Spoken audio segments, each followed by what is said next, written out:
Hello, स्वागत है आपका आज की ताजा खबरों में। आज हम आपको बताने वाले देश की 10 बड़ी खबरें, साथ ही आपको ये भी बताने वाले हैं कि किस राज्य में गरीब लाखों मजदूरों को मुफ्त में सरकार राशन देगी। साथ ही पेट्रोल डीजल से जुड़ी हुई बड़ी खबर निकलकर सामने आ रही है, जाने कितना हुआ महंगा पेट्रोल डीजल। साथ ही आपको ये भी बताने वाले हैं कि अब तक कितनी श्रमिक स्पेशल ट्रेनें चल चुकी है जो दूसरे राज्यों में फंसे मजदूरों को अपने घर पहुंचा रही है। साथ ही आपको ये भी बताने वाले हैं कि किस किस राज्य में फंसे हुए मजदूरों के लिए ट्रेनें चलाई जा रही है। लेकिन उससे पहले अगर आपने अभी तक हमारे चैनल को सब्सक्राइब नहीं किया है तो लाल बटन को दबाकर चैनल को सब्सक्राइब करें। चलिए चलते हैं आज की ताजा खबरों की तरफ।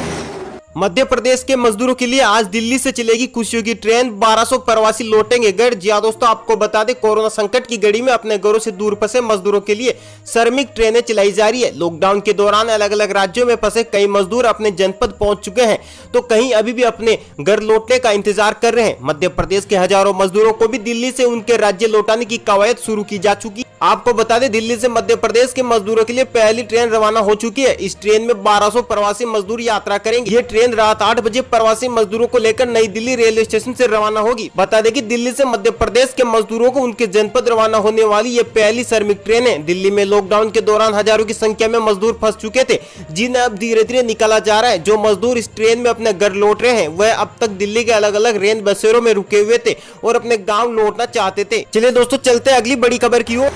सरकार ने कहा किसी को भूखा नहीं रहने देंगे, 3 महीने तक मुफ्त राशन देने का काम में तेजी। जी हां दोस्तों, आपको बता दें प्रधानमंत्री गरीब कल्याण योजना के अंतर्गत खाद्य सुरक्षा योजना के सभी लाभार्थियों को अप्रैल, मई और जून महीने में उनको मिलने वाले सस्ते अनाज के साथ साथ उसका 2 गुना अनाज मुफ्त देने का ऐलान किया है। इसमें जून तक हर महीने 1 किलो मुफ्त दाल भी शामिल है। जी हाँ दोस्तों, आपको बता दें 2/3 जनसंख्या को मुफ्त। जी हाँ दोस्तों, आपको बता दें 2/3 जनसंख्या को मिलेगा मुफ्त अनाज। लॉकडाउन के दौरान गरीबों को अनाज मिलने में हो रही देरी के लिए मोदी सरकार ने फिर कहा कि देश में किसी भी गरीब को भूखे नहीं मरने देंगे। सरकार की ओर से खाद्य मंत्रालय ने कहा कि सरकार की ओर से घोषित गरीब कल्याण योजना का लाभ सभी राज्य पालन कर रहे हैं और सभी लाभार्थियों को मुफ्त अनाज देने का काम लगातार जारी है। मंत्रालय के मुताबिक खाद्य सुरक्षा योजना के सभी 81 करोड़ लाभार्थियों को, जो जनसंख्या का करीब 2/3 है, उनको मिलने वाले सस्ते अनाज के अतिरिक्त जून तक मुफ्त अनाज मुहैया कराने के लिए सभी राज्यों को अनाज भेजा जा रहा है। आपको बता दें 120 लाख मीट्रिक टन अनाज की आवश्यकता है। जी हां दोस्तों, सरकार के मुताबिक गरीब कल्याण योजना के तहत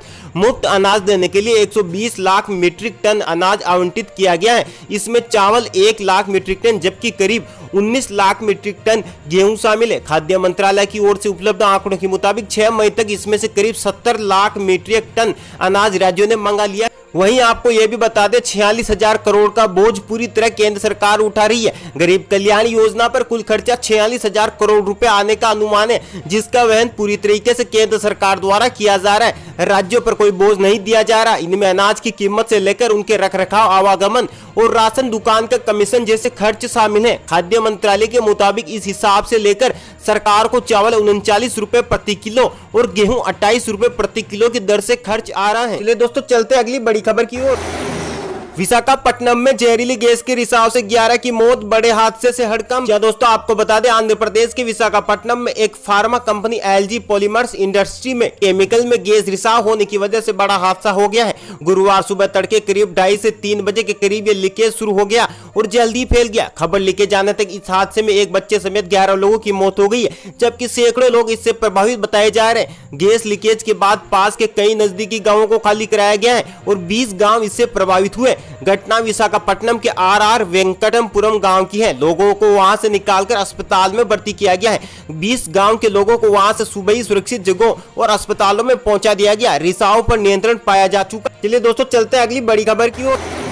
राजधानी दिल्ली में अब बिना राशन कार्ड वाले लाखों लोगों को मिलेगा मुफ्त राशन। वहीं साथ ही ई रिक्शा चालकों को 5,000 रुपए देगी सरकार। जी दोस्तों, बड़ी खबर आ रही है। आपको बता दें लॉकडाउन 3.0 में प्रभावित दिशा निर्देशों के बीच मुख्यमंत्री अरविंद केजरीवाल समेत उनके कैबिनेट सहयोगी व आला अधिकारी सोमवार को दिल्ली सचिवालय पहुंचे। यहाँ केजरीवाल की अध्यक्षता में बैठक हुई। इसमें गैर राशन कार्ड धारकों को मुफ्त में राशन देने, वाहन चालकों को दी जाने वाली 5,000 रुपए की आर्थिक मदद से जुड़ी योजना के दायरे में ई रिक्शा चालकों को भी शामिल कर। वहीं पूर्वी दिल्ली के दंगों में मारे गए आईबी अधिकारी अंकित शर्मा के परिजनों को 1 करोड़ रुपए की आर्थिक मदद से जुड़े प्रस्ताव को मंजूरी दी गई है। आपको बता दें दोस्तों, एक वरिष्ठ अधिकारी ने बताया कि पहला प्रस्ताव करीब 38 लाख गैर राशन कार्ड धारकों के लिए राशन देने का आया था। इन सब लोगों ने ऑनलाइन प्रक्रिया के माध्यम से राशन के ई कूपन के लिए पंजीकरण कराया था। कैबिनेट ने इस प्रस्ताव को मंजूरी दे दी। अब इससे हर व्यक्ति को 4 मई से 1 किलो गेहूं और 1 किलो चावल मिलेगा। साथ ही हर परिवार को कोरोना रिलीफ किट भी मिलेगी। इसमें 1 लीटर रिफाइंड तेल, 1 किलो छोले, 1 किलो चीनी, 1 किलो नमक,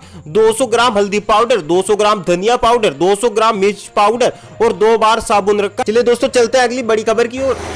140 श्रमिक स्पेशल ट्रेनों से अब तक 1,35,000 प्रवासी मजदूर पहुंच चुके हैं घर। रेलवे, जी हां दोस्तों, आपको बता दें बड़ी खबर आ रही है। रेलवे ने कहा कि उसने 1 मई से अब तक 140 श्रमिक स्पेशल ट्रेनें चलाई हैं। इस दौरान 1,35,000 से ज्यादा प्रवासी मजदूरों को मंजिल तक पहुंचाया गया है। ये लोग अपने घर से हजारों किलोमीटर दूर देश के अलग अलग हिस्सों में फंसे हुए थे। रेलवे के प्रवक्ता ने कहा, रेलवे ने प्रवासी कामगारों के लिए मंगलवार रात 88 ट्रेनें चलाई। हम कुछ और ट्रेनें चलाने की योजना बना रहे हैं। ये प्रवासी कामगार कोरोना वायरस महामारी के मद्देनजर लागू किए गए लॉकडाउन के कारण कार्यस्थलों पर फंस गए थे। प्रत्येक विशेष ट्रेन में 24 डिब्बे हैं। हर डिब्बे में 72 सीटें। एक दूसरे से दूरी बनाकर रखने के नियम को देखते हुए रेलवे एक डिब्बे में 54 यात्रियों को बैठने की इजाजत दे रहा है। महाराष्ट्र सरकार ने कहा है कि रेलवे ने जब से श्रमिक स्पेशल सेवा शुरू की है तब से 25 ट्रेनों ने राज्य से प्रवासी श्रमिकों को उनके संबंधित राज्यों में पहुंचाया है। मुख्यमंत्री कार्यालय से जारी एक बयान में कहा गया है कि नितिन ने मंत्रिमंडल को सूचित किया है कि अब तक राज्य से 25 विशेष ट्रेनें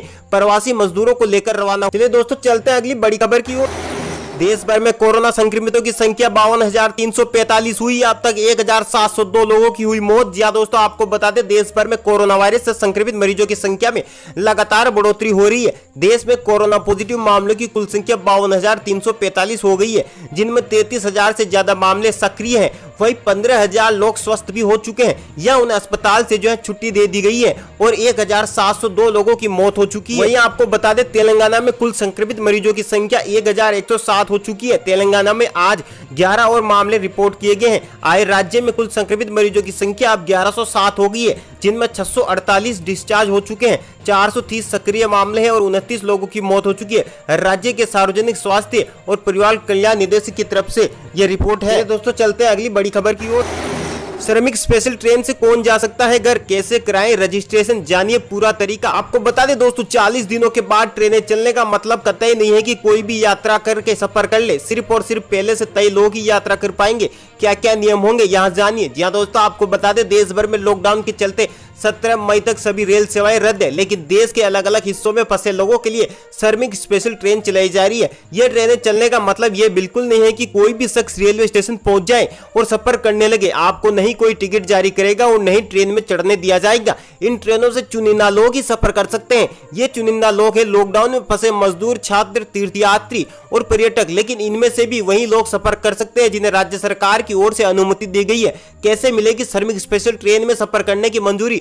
जी हाँ दोस्तों, अगर आप श्रमिक स्पेशल ट्रेन में सफर करना चाहते हैं तो सबसे पहले नजदीकी नोडल ऑफिसर से संपर्क करना, उनके जानकारी हासिल करें और अपना रजिस्ट्रेशन कराएं। नोडल ऑफिसर आपसे एक फॉर्म भरवाएंगे। इसके बाद एक लिस्ट तैयार की जाएगी। ये लिस्ट रेलवे को भेजी जाएगी। आपको ट्रेन कहां से और कैसे मिलेगी इसकी जानकारी नोडल ऑफिसर ही देंगे। अगर कोई व्यक्ति बिना आवेदन के रेलवे स्टेशन पहुंच जाता है तब उसे सफर नहीं करने दिया जाएगा। स्पेशल ट्रेन के लिए कुछ दिशा निर्देश। ट्रेन में सफर करने से पहले सभी यात्रियों की स्क्रीनिंग की जाएगी। सिर्फ उन्हीं यात्रियों को जाने दिया जाएगा जिनमें कोविड-19 के लक्षण न हो।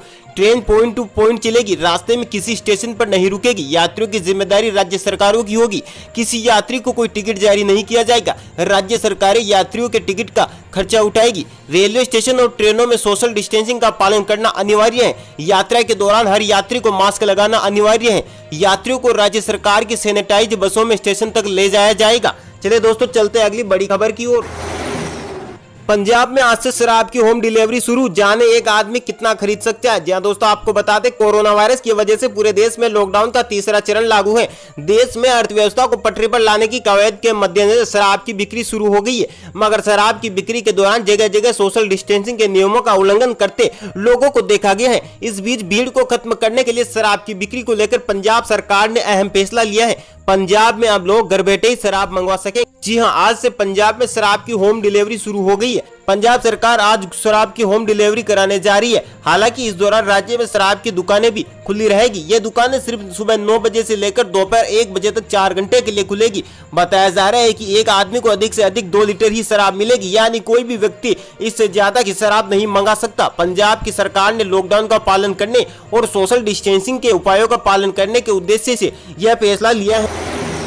पेट्रोल डीजल पर दुनिया में सबसे ज्यादा टैक्स अब भारत में लगेगा 69% टैक्स भारत में। जी हाँ दोस्तों, आपको बता दें पेट्रोल डीजल से जुड़ी हुई बड़ी खबर निकल कर आ रही है। केंद्र सरकार ने मंगलवार रात को पेट्रोल और डीजल पर उत्पादन शुल्क में भारी बढ़ोतरी की है। पेट्रोल पर प्रति लीटर 10 रुपए और डीजल पर प्रति लीटर 13 रुपए उत्पाद शुल्क बढ़ाया गया है, जो अब तक सर्वाधिक है। इसके साथ ही पंप पर मिलने वाले पेट्रोल डीजल पर टैक्स बढ़कर 69% हो गया है, जो विश्व में सबसे ज्यादा है। इस बढ़ोतरी से सरकार को मिलेंगे 1.6 लाख करोड़ रुपए। जी हाँ दोस्तों, आपको बता दें नकदी संकट से जूझ रही केंद्र सरकार को पेट्रोल डीजल पर एक्साइज ड्यूटी बढ़ाने से चालू वित्त वर्ष में 1.6 लाख करोड़ रुपए का अतिरिक्त राजस्व मिल सकता है। इससे सरकार को कोरोना से हुए नुकसान की भरपाई करने में मदद मिलेगी। तो ये थी दोस्तों आज की देश और दुनिया की तमाम ताजा बड़ी खबरें। उम्मीद है दोस्तों आपको खबरें पसंद आई होगी। आप खबरों को लाइक जरूर करें, साथ ही दोस्तों खबर को आगे से आगे शेयर करना ना भूलें। साथ ही आपका कोई सवाल है तो नीचे आप कमेंट करके पूछ सकते हैं। आज के लिए इतना ही दोस्तों, मिलते हैं कुछ देर बाद अगली खबर में। तब तक के लिए जय हिंद, नमस्कार।